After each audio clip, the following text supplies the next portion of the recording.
dal leen ak jàmm ñu tàmbalee naka Les Échos yéenekaay naka ak la mu xëyee naka mbirum santé bu Sénégal naka ba saa si tembe cooloolee naka pënd ba wureegul ci réewum Sénégal ndax personnel de santé bi naka fi mu ne nii naka ñoom engagé wu ñu baax a baax ñoom naka jël nañu xeex ba naka wekk ko seenu kaw ñoo ko war a xeexal seenu bopp ndax jafe-jafe yi nga xamante ni moom la ñuy dund ak fañ leen teg si jamono ji loolee la ñu munta nangu li ñu mel naka tax sage-femme Sénégal naka ne danañu amal ab bëccëg boo xamante ni si wàllum accouchement yi moom si Sénégal moom kenn doo si soob seen loxo dañoo grève naka lànk si ne daf ñu doon yi dootuñu liggéey l'ensemble des syndicats moom décrété ab journée boo xamante ni sans blouse maanaam borom blouse yooyu tiki tey ji nag blouse moom bu yeboo ñu xam ne duñu ko sol ndax la ñuy jàmmandoo rek ci jamono ji la ñu bëgg mu jeex tàkk Les Échos yéenekaay ci la xëyaat naka enquête yéenekaay ne mbirum asu soxna moomee ne grève fermeture d'office yi naka yéenekaay bi ne naka ñoom naka taxaw nañu taxaw bu ab guerrier dëgg naka ndax fi mu ne nii naka daanaka la ñu xam le ñoom waa blouse blanche yooyu naka nee nañu xeex bi moom rek moo mun a tax rek la ñu bëgg rek ñu mun koo am ci biir yéenekaay bi naka nee na les sages-femmes yi ñoom ne ci jamono ji naka décrété nañu ab bëccëg boo xamante ni si maternité sans sage-femme naka la ñu ko dal dee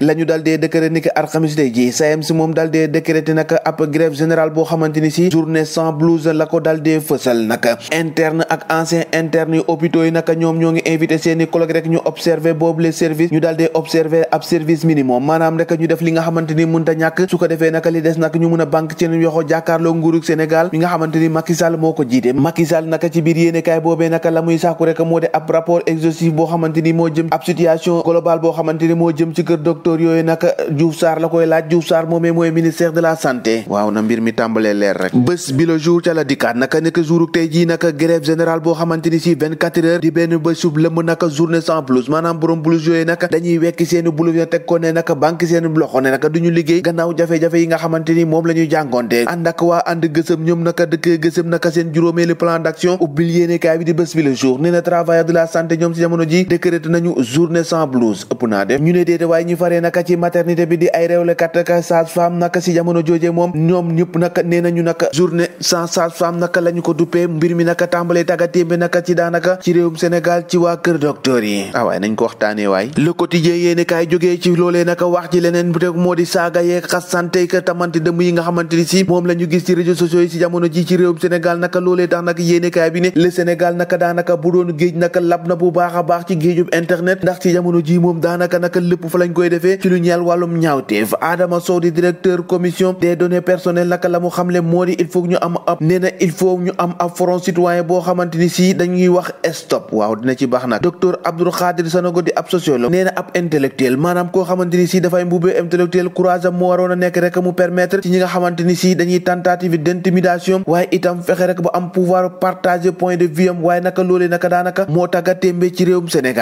Sénégal ak jafe-jafe bi am wàllu wér-gu-yaram ba tey Walfadjri yéenekaay ca la des nag Macky Sall moom moo ngay sàkku ab diagnostic boo xamante ni dañ ko soigné bu baax a baax ci hôpitaux yi Walf Quotidien dikkaat ci mbirum politique Mimi Touré naka ak Amadou Ba ces instruments de conservation du pouvoir maanaam rek Macky Sall mun na sukkandiku ci ñoom ngir conserver pouvoir am ngir rek gagner li nga xamante ni ci ca la ñu jëm Source A dikkaat naka ba tey ci wàllum politique ak dénonciation bi nga xamante ni moo ñeel wàññeeku ba nombre de députés ci liste proportionnelle naka PDS naka rattrapé par son passé naka mu njaay si nee na naka laal li nga xamante ni moo ñeel proportionnel boobee mooy réduire rek chance yi nga xamante ni petit parti yi moom la ñu am ndax 112 députés au niveau des listes majorité 53 rek naka loolee naka doon na li nga xamante ni moom la ñu xaatim ci liste nationale loolee moom daanaka ab déséquilibre bu baax a baax la indi députation boobee naka l'observateur ca la xëy naka Macky Sall naka face à l'offensive de la jeunesse Macky Sall naka jànnaaw na ak jeunesse bi nga xamante ni daanaka ñoom ñëpp a xirtu naka ngir doon ay député investiture naka ngir ñeel naka législative yi ca Benno Bokk Yaakaar risque un vote sanction maanaam vote rek gannaaw bi nga xamante ni si la ñu tànnee neexul la boo moytu nag dina am loolee la ko yéenekaay bi xëy fësalee tàggat yaram wax ci ñaari doomu duubalees yi di Balla Gaye 2 ak Sa Thiès nag ci jamono ji ñoom ca front ba la ñu jëm ndax ñaari duubalees yooyu nag nekkuñu ci danger lu mu ci doon lu ne ñoom ñaar ñëpp combat yu rëy yoo xamante ni ñoo ngi xaar seen kanam bu nekk nag lu ne mun na ci xew ñoo ko déggandoo jàngin jëf ba ëllëg